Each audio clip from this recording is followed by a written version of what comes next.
இன்றைக்கி வந்து வெல்லம் டீ போட போகிறேன். அதுக்கு வந்து பால் காஞ்சிக்கிட்டு இருக்குது. இந்த பக்கம் தண்ணி கொதிச்சிட்ருக்கு. வெள்ளெண்ணத்தை நசுக்கி வச்சுருக்கேன், அதை போட போகிறேன். நான் வந்து ஒரு 4 பேருக்கு டீ போட போகிறேன். அதனால் ஒரு வெள்ளை நசுக்கி போட்டிருக்கேன். இது நல்லா கரையணும். வெல்லம் கரைஞ்சிருச்சு. இப்போ டீ தூள் போடணும். பால் பொங்கிருச்சு. இதை ஆஃப் பண்ணிவிடுவோம். டீ தூள் போட்டுட்டு நல்லா கொதிச்சிருச்சு. இப்போ காய்ச்சின பாலை இதில் ஊற்றுவோம். நான் 2 டம்ளர் பால் ஊற்றிருக்கேன். இதுவும் நல்லா சேர்ந்து அதோட கொதிக்கணும்.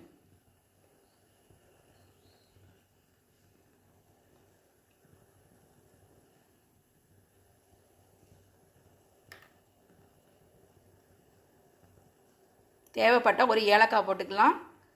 நான் வந்து வெறும் வெல்லம் மட்டும்தான் போட்டிருக்கேன்.